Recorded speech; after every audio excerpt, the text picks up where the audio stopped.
Somos Bonita Radio. Síguenos en youtube.tv/channel Bonita Radio, en bonitaradio.net, facebook.com/Bonita Radio y en Twitter, Bonita-Radio.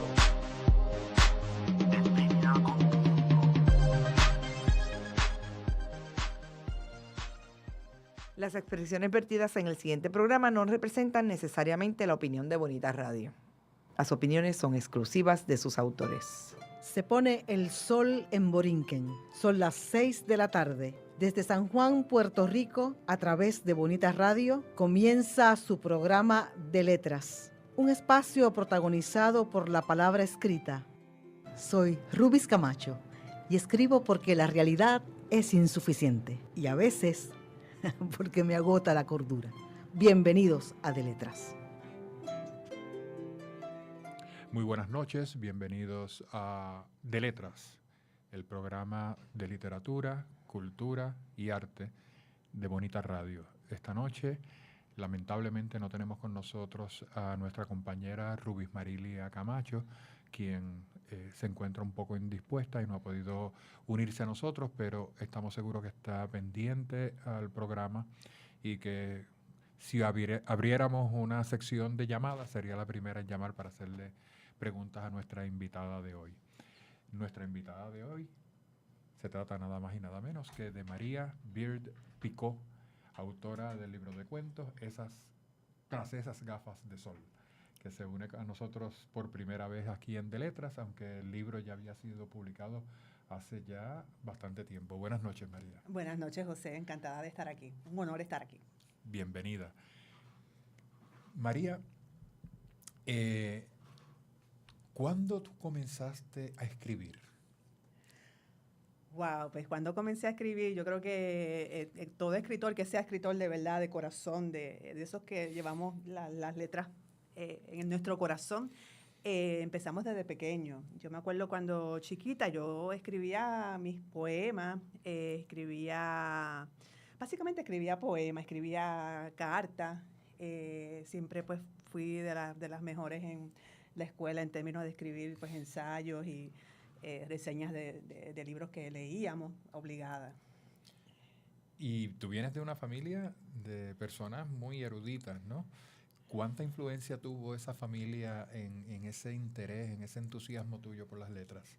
Pues mira, eso es bien importante. A todo el mundo yo le he dicho que la clave siempre fue estar expuesta a libros desde pequeña. Yo vengo de una familia, somos 10 hermanos, los mismos del mismo padre y la misma madre, siempre hago la aclaración, porque hoy en día no es nada común ver esa familia de la misma cepa, ¿no? Del mismo padre y de la misma madre. Somos 10 hermanos, mi papá era profesor universitario, mi mamá pues era ama de casa, y en mi casa siempre había libros. Yo me acuerdo desde pequeña, yo leer libros que a veces no eran adecuados para mi edad, pero nadie se daba cuenta, pues éramos tantos. Y los libros estaban por todas partes. Y yo siempre leía desde pequeña. Y he comentado en algunas entrevistas que para mí fue clave leer un libro que se llama Mujercita, de Louise May Alcott. Se llama Little Women en inglés. Sí. Y yo lo leí cuando tenía 8 o 9 años. Y ese libro a mí me impactó mucho porque son unas hermanas, la familia Marsh, son unas hermanas que están pasando muy mal económicamente, porque el padre está en la guerra, y pues hay un énfasis en el presupuesto en la familia, y entonces pues tienen familiares que tienen dinero. Y una de las hermanas se llama Joe, y ella era la hermana irreverente, era la que no le gustaba vestirse, ni maquillarse, ni le gustaba ir a los bailes, y quería ser escritora. Y yo me acuerdo haber leído esa novela y yo decía, wow, yo soy Joe, yo quiero ser escritora. Y yo tengo una de mi mayor posesión material, es la primera edición de ese libro, que se publicó a finales de los 1800, que mi mamá me regaló muchos años antes de morir. Porque ella sabía de mi fascinación y mi pasión por este libro. ¿Y de qué enseñaba tu papá? ¿Era profesor universitario? ¿De qué materia? Mi papá era profesor universitario. Mi papá tenía una maestría en administración pública y fue de los que mandó Jaime Benítez a estudiar a Chicago University con beca y a hacer el doctorado allá y la maestría en administración. Allá conocí a mi mamá. No terminó el doctorado porque hacía falta profesores en la Universidad de Puerto Rico y se vinieron para Puerto Rico. Y acá era profesor y trabajó con la Junta de Planificación. En aquel entonces trabajó muy de cerca con Muñoz Marín. De hecho, mi papá escribió un libro sobre Muñoz Marín que lo tiene la fundación, lo publicó la Fundación Luis Muñoz Marín.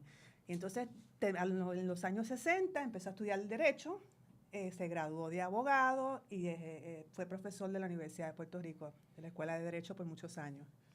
Qué bien. Pero tu tío siguió un rumbo, ¿no? O una ruta muy distinta.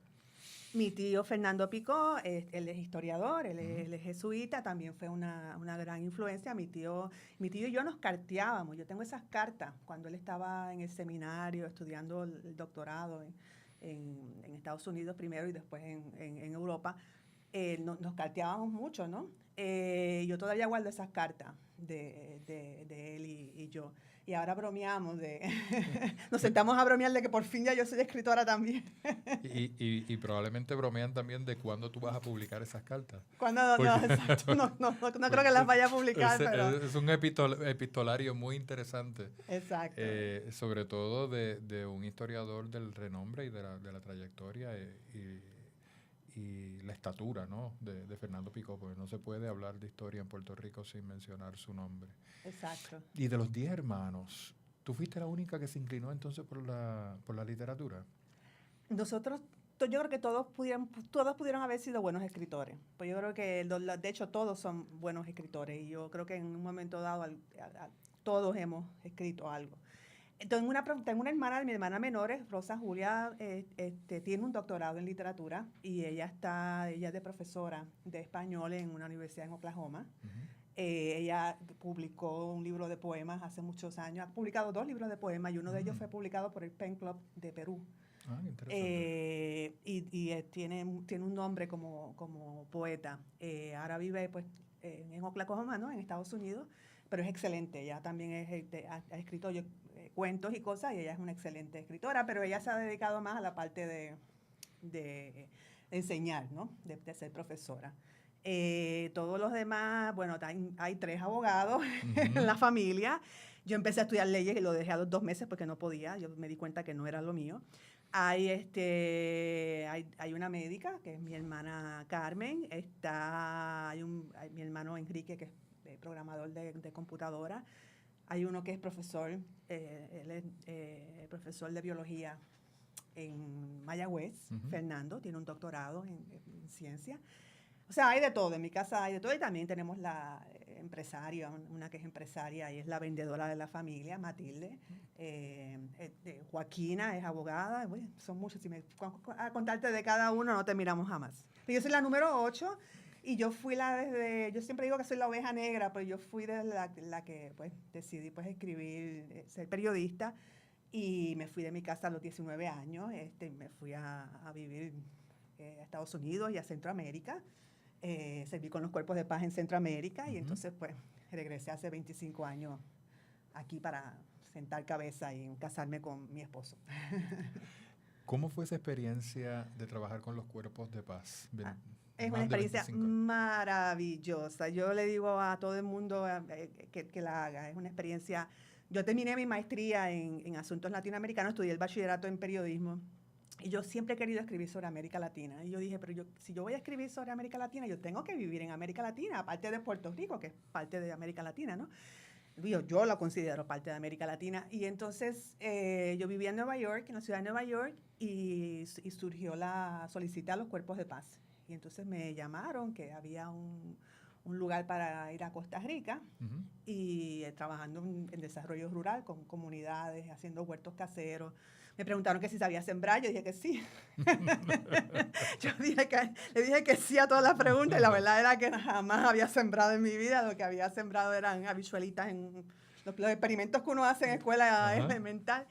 Y entonces, pero realmente no importaba, ellos te dan un entrenamiento excelente, me dieron un entrenamiento de 3 meses excelente, y entonces pues estuve trabajando en una zona rural de Costa Rica, donde enseñaba a hacer huertos caseros, daba las semillas, los ayudaba daba programas de nutrición, Ujú.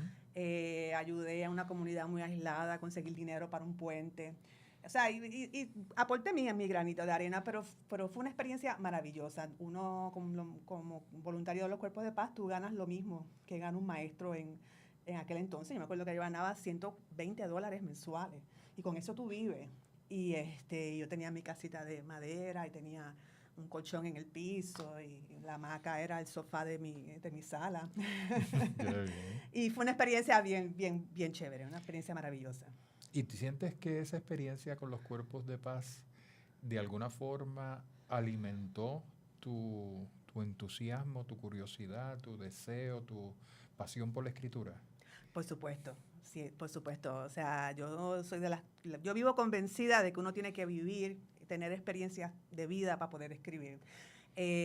O sea, para escribir algo diferente y algo profundo. Cualquiera puede escribir, o sea, y podemos aprender el oficio de escribir, pero si tú no has vivido o no has tenido experiencia, no has estado expuesto a lecturas, yo creo que no se nota en la escritura, en lo que uno lee. Y en mi caso, pues, todas esas experiencias de vida que yo he tenido, haberme ido tan joven de mi casa, soy independiente económicamente desde los 19 años, ¿no? Y todas las aventuras que hice, todas las mochiladas que me di en mi vida y los viajes y todo, pues fue excelente. ¿Y empezaste a escribir desde esa época cuentos o eso fue un proceso de recuperación de esa memoria acumulada? Pues yo realmente jamás había escrito un cuento. Yo había escrito ensayos y poemas. Y cuando estaba trabajando en el San Juan Star, yo escribí una carta, y una amiga mía, Ivonne García, hija de García Pasalacua, Ivonne Acosta, una excelente amiga, ella leyó la carta y me dijo, ¿por qué tú no coges un taller de cuentos? Entonces, ella había tomado los talleres de cuentos en Educación Continua con Luis López Nieves. Ujú. Y ahí fue que empecé a tomar cuentos y escribir mi primer cuento. Y, o sea, fue una revelación para todo el mundo, para mí también, porque no me imaginaba que tenía el talento para escribir cuentos. ¿En qué año fue eso? Eso fue, rayo, me estás tirando al medio. Eso fue en el 1990 más o menos. Okay. Más o menos. Ahí fue que escribí el cuento y gustaron muchísimo. Y entonces ahí fue que empecé. O sea que llevamos ya 2 décadas. Vamos a ir a un receso, un momento con nuestro querido ingeniero Marcel. Él me insiste que yo no le diga ingeniero, pero él es el ingeniero de nuestra producción, así que vamos a un receso y regresamos con María Beard Picó.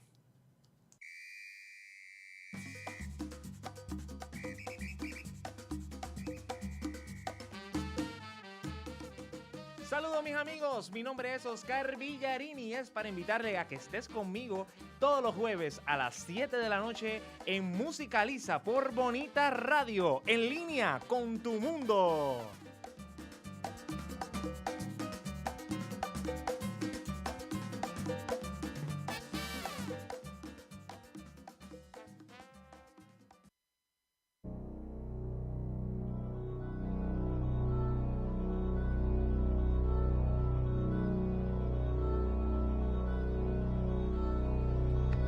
Llegó tu programa deportivo, donde escucharás lo que necesitas, y deseas saber el añadido, el añadido, noticias, datos, predicciones entrevistas y más. en El añadido, todos los martes desde las 7 de la noche por Bonita Radio, en línea con tu mundo.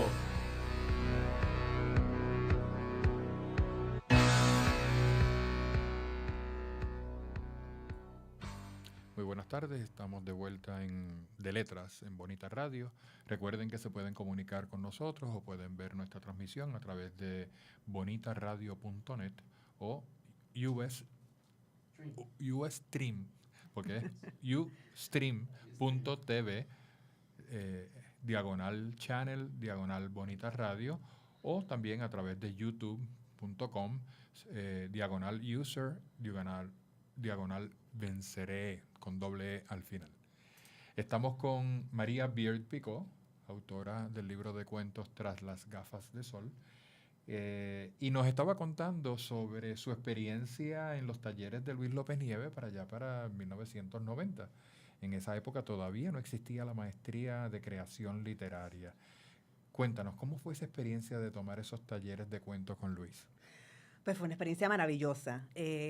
Yo llegué allí, me acuerdo como hoy, llegué temblando, pues jamás había intentado escribir un cuento. Y para mi sorpresa, pues mis cuentos gustaron mucho. De hecho, en eso di a luz a mi hijo mayor. Me llamaron de un grupo que estaba coordinando Ángela López Borrero y Luis para sacar una antología de cuentos. La antología Te traigo un cuento. Y querían incluirme. Y para mí eso fue maravilloso. O sea, me sentí muy honrada y halagada, ¿no? Y se publicaron 2 cuentos míos y tuvieron muy buenas reseñas aquí en Puerto Rico y donde circuló en algunas partes en Estados Unidos académicamente. Fueron unas reseñas muy halagadoras y de la gente que quería leer más, ¿no? Y entonces yo iba a publicar mi primer libro de cuentos porque me llamaron de Editorial Cordillera, recomendada por López Nieves, por Luis, y se iba a llamar Los Espejos Turbios. Y entonces ya había firmado contrato y todo, y entonces pues lamentablemente ellos tuvieron un fuego, se quemó el almacén, y entonces pues hubo cambios de directriz y hubo cambios de visiones y se enfocaron más otra vez en los libros educativos y yo estaba, pues di a luz a mi segundo hijo, a mi hija Ana Carolina, y la verdad fue que me olvidé de escribir cuentos, ¿no? Seguí escribiendo otras cosas, me embollé mucho escribiendo guiones de cine, que es mi otra pasión. De eso quiero que nos hables también. Y ese hiato duró ¿cuánto tiempo? Desde que publicaste esos 2 cuentos hasta que volviste a publicar cuentos. Bueno, duró más, como casi 20 años, 16 años. La historia es bien bonita. Yo siempre tuve la inquietud de seguir escribiendo, pero me envolví con los guiones de cine. Y ¿Cómo llegaste a eso de los guiones de cine? Ay, pues eso es una historia, otra historia. otra telenovela. Pero básicamente una de las cosas que comentaba la gente de mis primeros 2 cuentos es que parecían peliculitas. Okay. Entonces, a mí siempre me ha gustado el cine, a mí me apasiona el cine. Y entonces decidí comprar un manual de escribir guiones por Amazon, me acuerdo. Yo nunca había escrito un guión ni nada. La historia empieza que fui a entrevistar a Tommy Muñiz, cuando yo era reportera de negocios de San Juan Star. ¿De negocios? De negocios. Yo era, okay.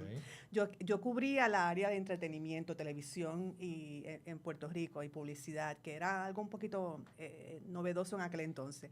Y entonces fui a entrevistar a Tommy Muñiz y en la entrevista nos reímos tanto porque él hace un chiste y yo le contestaba, que él me preguntó, ¿tú nunca has intentado escribir comedia? Y yo le dije, bueno, cuando yo estaba en escuela superior, yo siempre decía que yo iba a escribir televisión y comedia para la televisión, pero como no había carrera en aquel entonces, me tiré por periodismo y no me arrepiento. Entonces él me dijo, y yo le comenté que mi programa favorito siempre había sido Los García, la versión original. A mí me pareció un programa muy bien escrito y muy bien dirigido y todo. Entonces él me prestó unos guiones de Los García y me invitó a que escribiera uno. Escribí 2 guiones y a él le encantaron y le parecieron que tenía talento para seguir escribiendo y de hecho él iba a revivir el programa, pero en eso se enfermó y no pasó más nada, ¿no? Y entonces con esa idea, cuando él me dijo más o menos que le había gustado, que me había quedado muy bien el guión, pues ahí mandé a pedir un manual.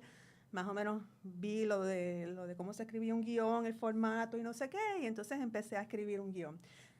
Lo interesante del caso es que sale un anuncio en el periódico escondidito, en la parte de dictos, yo como leo todo, como periodista, sale un anuncio como escondidito de la Corporación de Cine, donde están diciendo que están buscando guiones para una convocatoria y no sé qué. Yo mando mi guión, yo escribí un guión en inglés, mando mi guión en inglés. Y era un guión que no tenía nada que ver con Tommy Muñiz. No tenía nada que ver con él. Fue un cuento, uno de los cuentos que gustó muchísimo de mi libro de donde publiqué, Te traigo un cuento. Ese cuento gustó muchísimo. Yo decidí convertirlo en una película, en un guión. Y me lo escribí el guión de cine en inglés. Pues la mando, y yo, que ignorante yo de estas cosas, lo mando a lo de la Corporación de Cine cuando me llegó una carta de que había sido aceptado. Cuando llegó a un taller intenso de guionistas. Cuando llegó al taller, me entero que el guión que había gustado más de todo era el mío.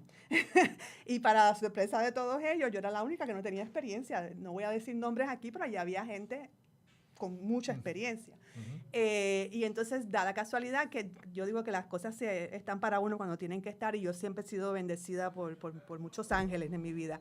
Da la casualidad que uno de los guiones que había sido escogido ya, porque le iba a recibir dinero para preproducción, uno de los guiones se cayó, uno de los proyectos de los 10 proyectos, y quedó un huequito, y cuando vieron mi guión dijeron, esta mujer, tú sabes, tiene una idea excelente, me metieron.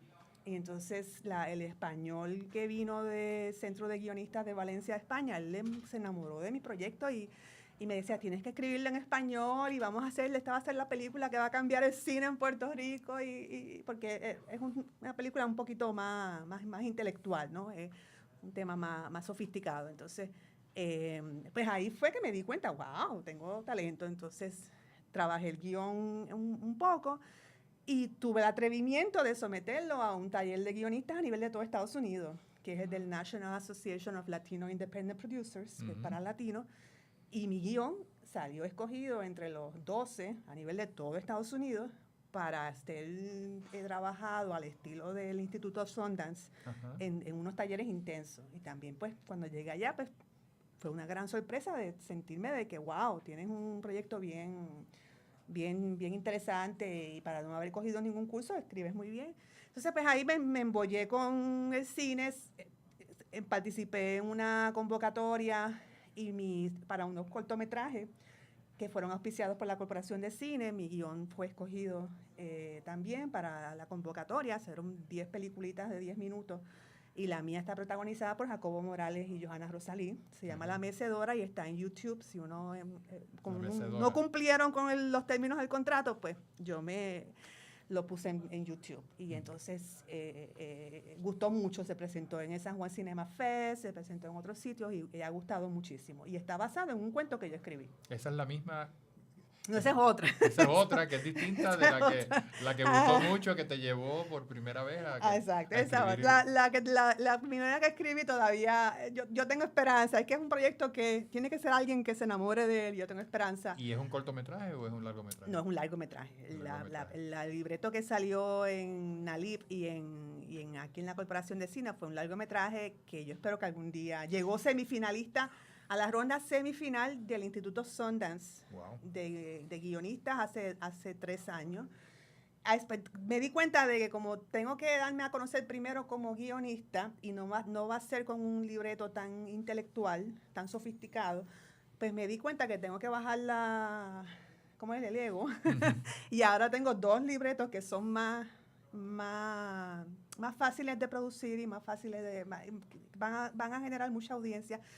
Y estoy esperando a ver si he hecho unos acercamientos con algunos actores conocidos de Puerto Rico, fuera de Puerto Rico, a ver si... ¿Para producirlos aquí o fuera? Bueno, donde sea. Yo en este nivel... ¿Pero lo has sometido a algún certamen o a alguna corporación? No, ya me cansé de los certámenes. Ahora fui directo a unos actores aquí bien conocidos, donde básicamente, pues, les dije, ¿no? Que uno de los guiones, yo estaba en negociaciones con una casa productora local y se enamoró de mi proyecto.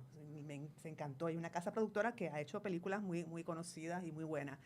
Pero después de un año no firmábamos contrato y entonces puse presión y me dijeron, no tenemos dinero para el predesarrollo porque desafortunadamente la Corporación de Cine ya no da dinero para la preproducción y entonces eso está limitando muchos proyectos. Y entonces me dijeron, pues, o sea, va a tardar.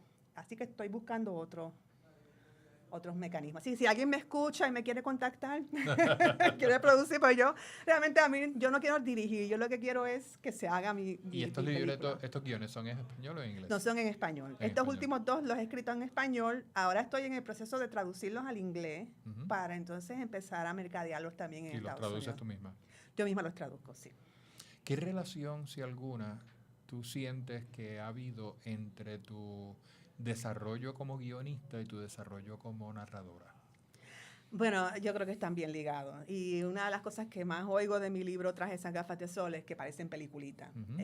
Yo estoy dada a poner mucho detalle y de hecho eso fue una de las cosas que las dos excelentes correctoras que tuve y editoras de contenido, María Zamparelli y Awilda Cáez, me decían, tienes demasiado detalle. Y es que yo Ujú. creo que en el fondo yo también los veo como potenciales guiones. Claro. Y entonces, pues para mí hay mucha relación.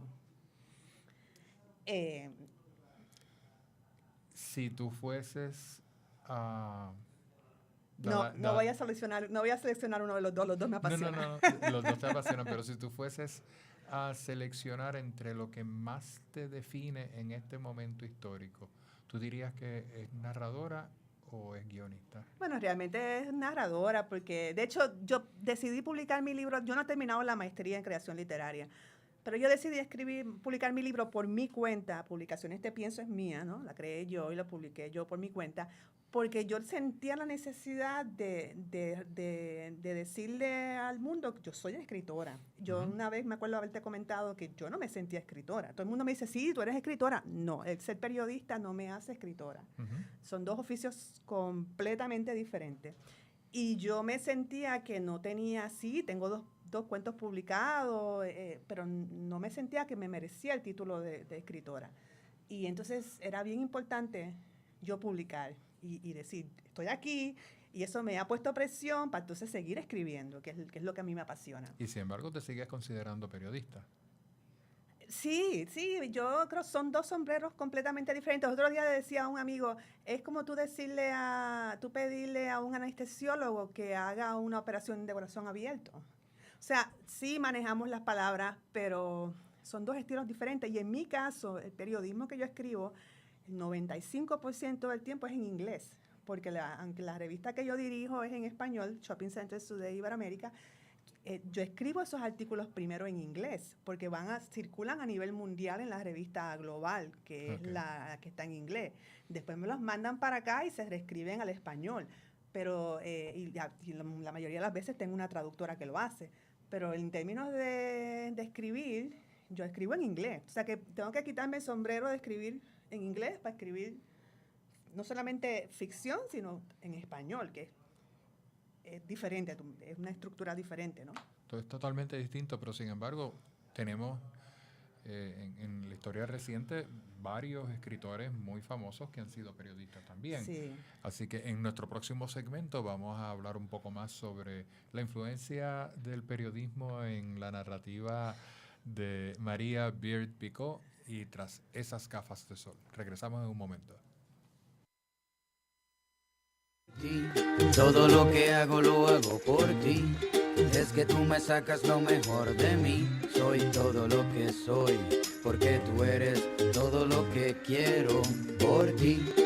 Hola Puerto Rico, te habla René de Calle 13 y vengo a decirte que amar no es controlar, no es golpear, no es obligar. Amar es respetar y dejar ir cuando llega la hora de decir se acabó. Amar a una mujer es quererla feliz aunque no estés junto a ella. Si has pensado en hacerle daño a tu pareja o expareja, detente y piensa, usa la cabeza, usa el casco, busca ayuda, habla con alguien, pon distancia, protégela y protégete. Abraza la vida y sea un hombre que ama de verdad. El amor no mata, no agrede, no controla. El verdadero amor libera. Únete a Proyecto Matria, Prensa Comunitaria y esta estación. Y di no a la violencia machista. Que no muera una mujer más. Por ti, todo lo que hago lo hago por ti. Es que tú me sacas lo mejor de mí. Se mira con las manos y se toca con los ojos. Veo. ¿Qué ves? ¿Qué miran las niñas de tus ojos? Color, Forma. vacíos Imagen. y texto en Veo. El primer museo virtual lo escucha y lo ve a la 1 de la tarde, sábados alternos por Bonita Radio, en línea con tu mundo. Y regresamos a De Letras, su programa de literatura, cultura y arte en Bonita Radio. Y esta tarde estamos entrevistando a María Beard Picot, quien nos está contando una historia maravillosa de todas las vueltas que ella ha dado por el mundo, no solamente aquí en Puerto Rico, sino en Estados Unidos, en América Latina, su incursión en el mundo de las letras a través del ensayo, de la poesía, luego a través de los guiones y el periodismo. Y de hecho conversábamos antes del receso de cuántos escritores modernos que conocemos. El primero que obviamente llega a la mente es García Márquez, que han sido periodistas y han utilizado el oficio del periodismo como una herramienta para formarse y desarrollarse como narradores. ¿Cuál ha sido tu experiencia en términos de esas dos disciplinas que, como tú decías antes del receso, están relacionadas pero no necesariamente se alimentan una a la otra? Se requiere un proceso mental muy especial, porque no todos los periodistas son escritores y no todos los escritores son periodistas. Así que, ¿cómo opera eso en el cerebro de Maria Bird? Pues definitivamente hay una influencia en el periodismo, del periodismo en la literatura, en lo que yo escribo. Te comentaba eso, de que para mí es quitarme dos sombreros, porque me quito el sombrero de periodista y me quito el sombrero de escribir en inglés para escribir literatura. Pero yo creo que lo más que ha enriquecido mi escritura como escritora ha sido las experiencias que he tenido como periodista. A mí me da mucha gracia y yo creo que también por eso viene el uso de las gafas como una metáfora, porque a veces yo estoy sentada en entrevistas y yo digo, si este ejecutivo se imaginara lo que yo estoy pensando, o sea, estoy entrevistando, estoy copiando, o lo estoy grabando y todas estas cosas me surgen en la cabeza, todas estas historias que puedo escribir utilizando al mismo interlocutor como uno de los personajes, exacto, por supuesto. Exacto. Y entonces, pues obviamente, pues en eso, pues yo creo que tiene mucho que ver. Lo otro es que, pues ahora en mi fase de editora de esta revista, llevo 8 años viajando mucho por toda América Latina. Y lo que me apasiona. Y entonces, pues sí, siempre voy de ejecutiva y voy a hacer mis entrevistas, asistir a conferencias, cócteles, etcétera, pero siempre me quedo unos días por mi cuenta, me cambio a mis maones, que son inseparables, me cambio a mis tenis y mi mochila. Y a tus gafas. Y mis gafas y mi mochila, y me voy a conocer más al país.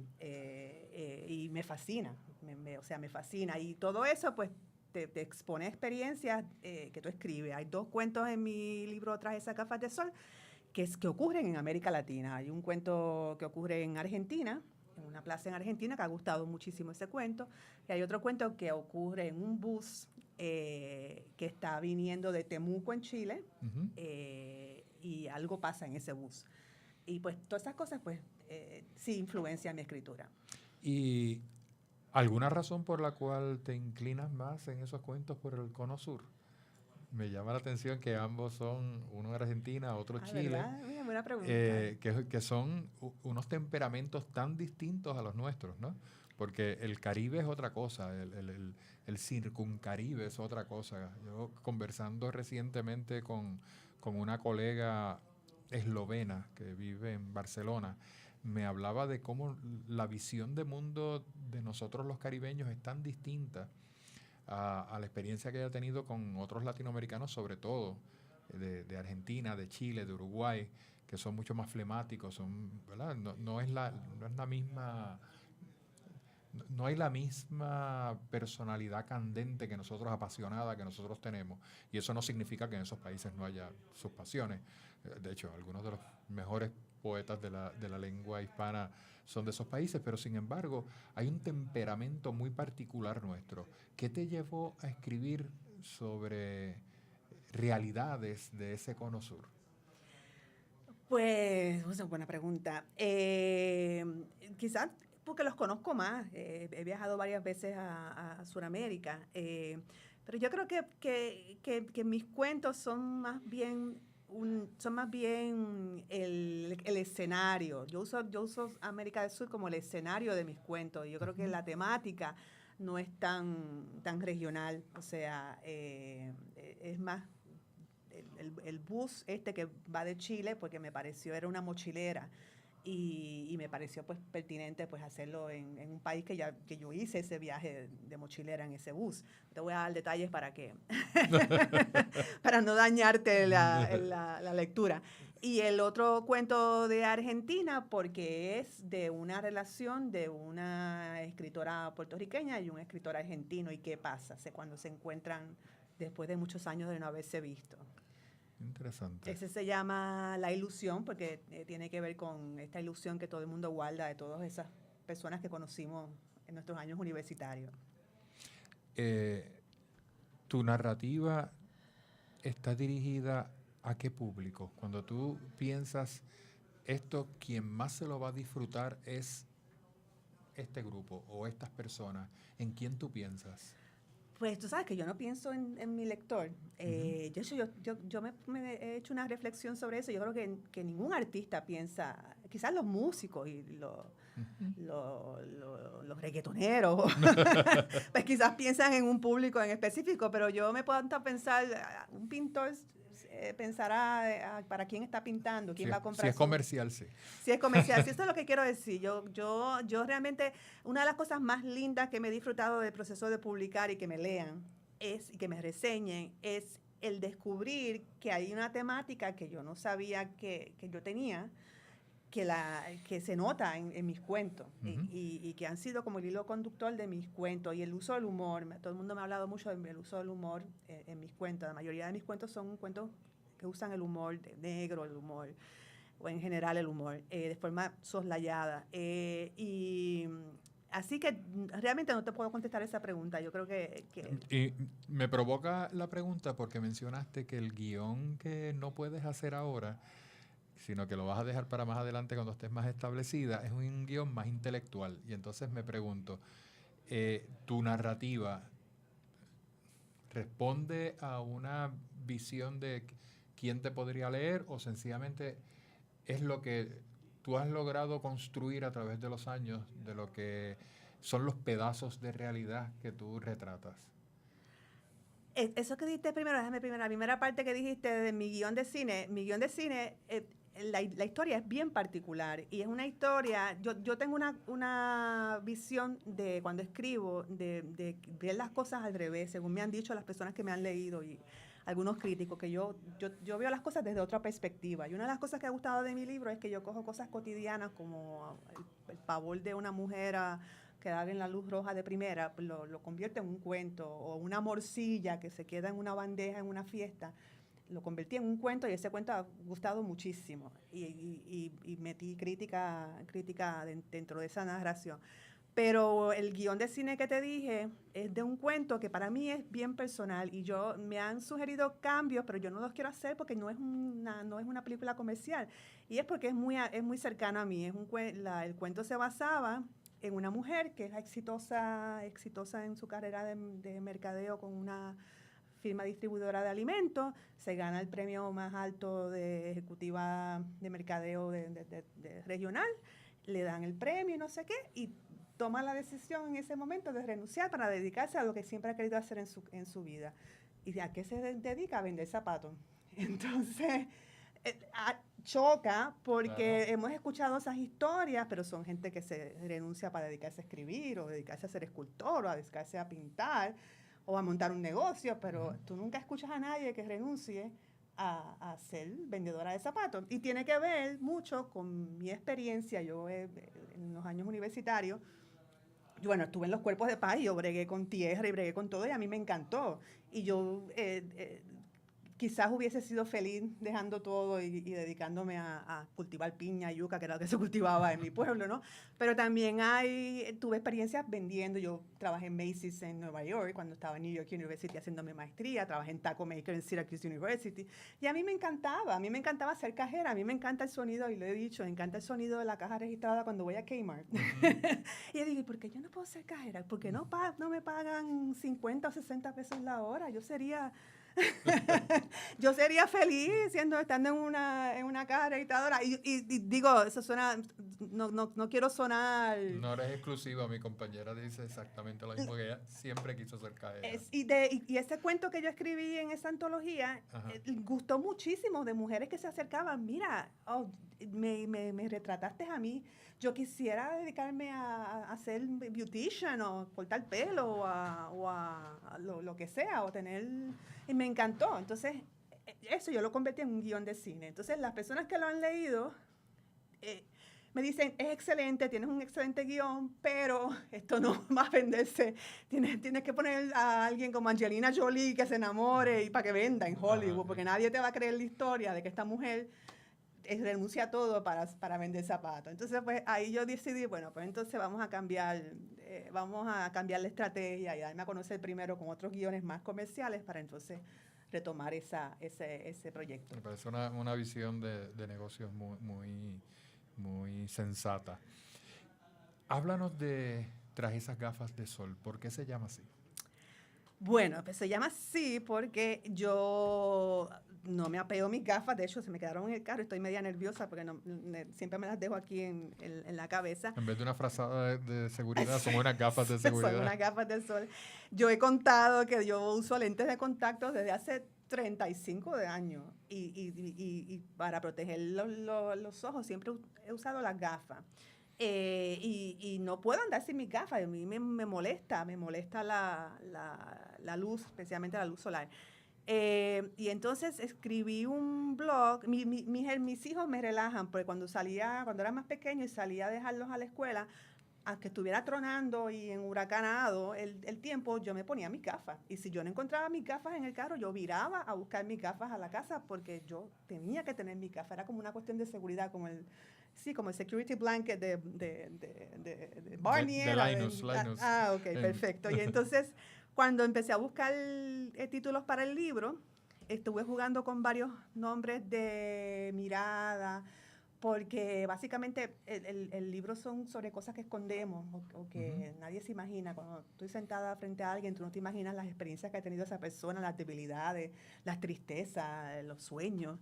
Entonces jugué con varios títulos con la palabra mirada, ojo, y como que no me sonaban o me sonaban o googleaba y estaban ya usados o trillados. Entonces me acordé, yo tenía un blog humorístico que se llamaba Los Entuertos de Tere, pues yo soy María Teresa y me conocen también como Tere, Los Entuertos de Tere, y había escrito un blog sobre cómo si tú le tumbas las gafas a algunos reggaetoneros o se la tumbabas a Jackie Onassi, etcétera, pues cambiaba nuestra perspectiva de quiénes son estas personas y hablaba sobre mi propio caso de usar las gafas. Y entonces, y hablaba del caso de una tía mía que tengo, una tía muy querida que nunca la he visto sin gafas de sol. Nunca. Ella dentro de las fiestas de las familiares y todo, funerarias y todo, siempre está con sus gafas.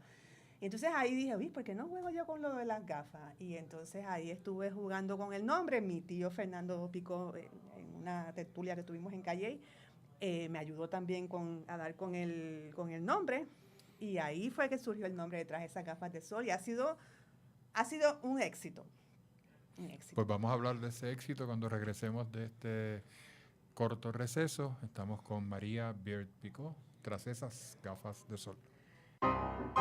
Ecos e Iconos es un espacio de amenas entrevistas. Hacemos un retrato radiofónico a los exponentes del teatro, la danza, el cine, la radio, la televisión, el performance e internet. Conversamos y a la vez documentamos de dónde surge una idea, su desarrollo, trascendencia y relevancia. Escuche a los Ecos e Iconos de la Cultura todos los sábados a las 2 de la tarde por bonitaradio.net.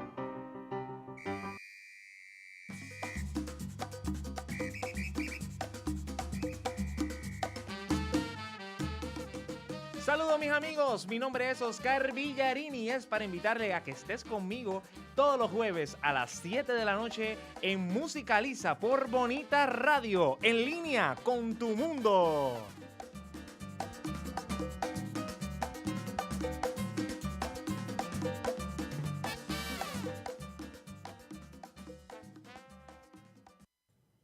Y regresamos con María Beard Picó y Tras esas gafas de sol, que de hecho en este segmento nos gustaría que María nos leyera 1, 2 o hasta 3 pasajes de sus cuentos para que el público tenga un poco, ¿verdad?, una embocadura de cómo son esos cuentos y qué es lo que hace que la gente se entusiasme tanto con ellos. Me provoca ese de la morcilla. La morcilla que se quedó en el plato. Bueno. Háblanos de ese cuento y léenos un pedazo. ese cuento trata sobre unos compañeros de trabajo de una firma legal que van a un restaurante y de repente queda una morcilla, un pedazo de morcilla en el plato y todo el mundo lo ignora. Y la inspiración vino de que yo estaba en fiestas, estaba en restaurantes donde todo el mundo está hambriento y tú los ves a todo el mundo comiendo un montón, queda el último pedazo y de repente a todo el mundo se le va el apetito, porque es como que el protocolo boricua dice que tú no te comes el último pedazo. que tú no te comes el último pedazo. Y a mí me está graciosísimo, porque pues esas son las cosas que te digo, que a veces yo miro y me quedo calladita la boca, y especialmente cuando tengo las gafas, pues puedo ocultar la pavera que me da, ¿no? Las ganas de reírme que me da. Y ese cuento, pues, yo usé esa anécdota para escribir este cuento. Y básicamente, pues, la narradora va interpretando, va describiendo a las personas según la reacción que tienen ante la morcilla. Léete un pedacito. Y entonces, ese cuento fue el que enfatizaron mucho en la presentación que tuve en Lumet con la escritora a cargo de Sofía Cardona. Y ha gustado muchísimo porque la gente, pues, se ve reflejada en esos personajes. Estoy buscándolo por aquí. Está en la misma página que acá. Ahí se alteraron un poquito ¿sabes que yo? El orden de o las páginas. ¿Cómo se titula el cuento? Es que no me acuerdo. Ya mismito. ¿Cuánto me alegra que yo no soy el único? El otro día me encontré un poema escrito en una gaveta y me pongo a leerlo y digo, ¿de quién es esto? Y de momento me di cuenta que era mío, no recordaba que lo había escrito. Así que me alegra saber que a ti te pasa exactamente lo mismo. Lo que pasa es que estos cuentos originalmente tenían otros títulos y para publicar, aquí está, se llama La Irreverencia. Okay. Ahí está en otro orden. Aquí está en la página 69. Si quieres te leo 2 párrafitos aquí. Sí, por favor. Bueno, hay alguien al tanto del suplicio de la morcilla, Celeste. A esta les resulta curioso que las mismas personas que 6 minutos antes no ocultaban su voraz apetito, ahora miren con indiferencia al acongojado y solitario embutido. Se divierte al confirmar que el bar sin censura fracasa en el intento de simular finura al servir manjares pueblerinos en una rosada vajilla de cristal soplado. Ni las velas aromáticas de colores pálidos en la mesa logran minimizar la ordinariez de un vulgar embutido. La mártir culinaria no peca de fealdad, al contrario, está bien formadita y su cubierta intacta esconde el origen genealógico. El color es perfecto, negro con asentamientos blancos, señal de que ha sido preparada con esmero y nada se ha dejado al azar. De su negra boca asoman 8 puntitos blancos, el número suficiente de acuerdo al menú para ostentar la apropiada designación de la Sociedad Internacional de Cocineros de Morcilla. Definitivamente, lo que mencionabas hace un momento de la minuciosidad en términos de los detalles, ¿no? Eso es lo que lo hace tan atractivo para los lectores, que les parece que es cinematográfico. Léenos otro pedazo. ¿De ese cuento o de otro? De ese me encantaría ver las reacciones de la gente. Lo que mencionaste hace un momento de cómo va reaccionando distintas personas. Ok. ¿Y Alberto Torres Bryan se atreverá a comerse el solitario trozo de morcilla? Ni pensarlo. Callado, Alberto sigue las instrucciones de Carmen Rosa al pie de la letra. La teoría de Roberto es que con esa mujer tan despampanante no hay necesidad de que Alberto sea extrovertido. Además, concluye Celeste, Alberto no es de mucho comer.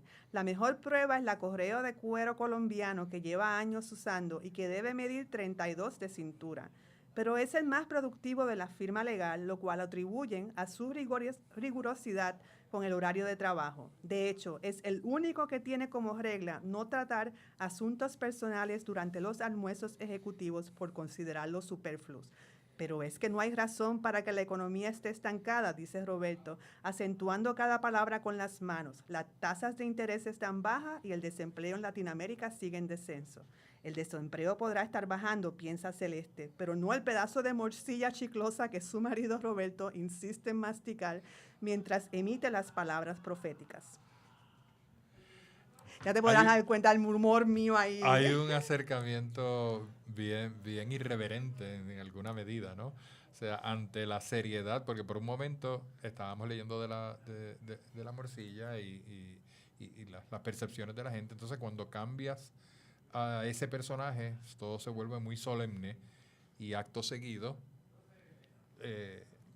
lo desarropas, ¿no? Le enseñas la desnudez de sus vulnerabilidades. Eso, me parece que eso es posiblemente es ese giro sorpresivo, es lo que a la gente le fascina, ¿no?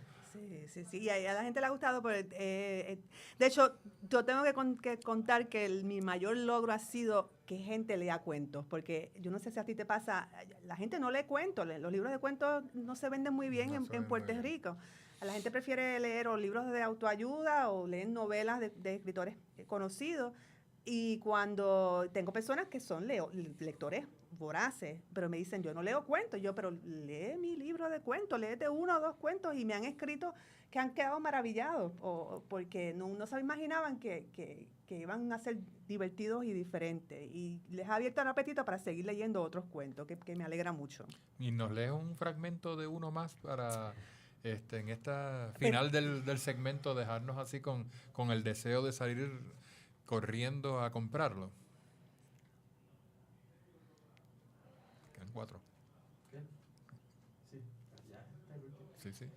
Pues te voy a leer un pedacito rapidito de un cuento que ha gustado mucho, se llama La Ilusión, que es el que te conté que es Argentina, la escritora que se encuentra después de muchos años con el otro escritor en Argentina. Y este ha gustado mucho porque es otro tono, es un tono romántico. Y empieza, son 2 personas que están viendo la historia desde 2 puntos de vista y están tratando de encontrarse en una plaza en Argentina.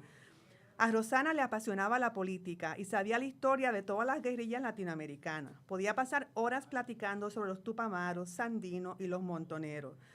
Recitaba de memoria los discursos de Fidel y de Allende. Mauricio recordaba cuántas veces la rozó con el brazo para ver si accionaba, pero ella ni se inmutaba. Nunca se atrevió a besarla porque le intimidaba esa mezcla de brillantez, ingenuidad, efervescencia intelectual y timidez. Los amoríos que había tenido, cada uno más descabellado y atrevido que el anterior, no habían logrado saciar su deseo por ella, deseo que le sirvió de inspiración para el encuentro. Aspiró 3 veces seguida el cigarrillo que se perdía entre los dedos. Con un manotazo intentó despertar el viejo reloj, las 10:38 y ni rastro de su Rosana. Y pensar que le mintió cuando dijo que iba a cancelar otro compromiso para ir a verla. Pasaba los días bebiendo y recordando mejores tiempos.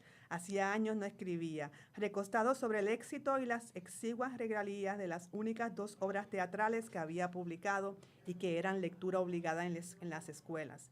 Su esposa Laura y sus 2 hijos lo habían abandonado hacía 3 años cuando lo arrestaron por salir a la calle desnudo con una vela encendida cantando baladas de Sandro. Ahí lo dejo para.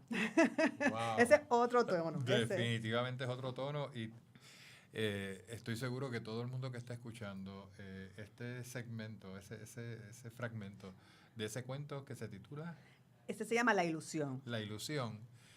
Va a querer salir a comprar el libro para devorárselo, definitivamente. Pues María, ha sido un placer tenerte como invitada de Letras. Esperamos que vuelvas en una futura ocasión y que podamos hablar un poco más sobre tu narrativa. ¿Tienes algún proyecto en ciernes que quieras anunciarnos? Pues sale la edición en inglés ahora de Tras esas gafas de sol. Tengo una amiga traductora que me ha regalado la traducción, hizo un trabajo maravilloso. Se va a llamar Behind Those Shades y espero que salga para marzo del 2015. Estoy trabajando en una novela que espero terminar el año más o menos marzo-abril, porque la quiero someter para un concurso internacional, ¿no? Esos son los retos que me gustan, que me ponen fechas límites y me ponen a escribir ahí bajo presión. Y tengo otras cositas ahí cocinándose. Vamos a ver si se da lo de los guiones de cine. Si alguien me escucha y quiere... Pues definitivamente, aquellos productores que estén escuchando el programa saben que hay 2 guiones que están listos para ser producidos. María, muchas gracias. Esperamos que cuando salga tu novela nos visites nuevamente y nos hables de ella. Y antes o después que la sometas al certamen internacional. y ha sido un placer tenerte con nosotros. Gracias, José, por la oportunidad. Este ha sido su programa de letras. Le deseamos un pronto restablecimiento a nuestra querida Rubis Marilia Camacho y nos vemos la semana que viene en De Letras. Buenas noches. Somos Bonita Radio. Síguenos en youtube.tv Diagonal Channel Diagonal Bonita Radio, en bonitaradio.net, facebook.com Diagonal Bonita Radio y en Twitter Bonita-Radio.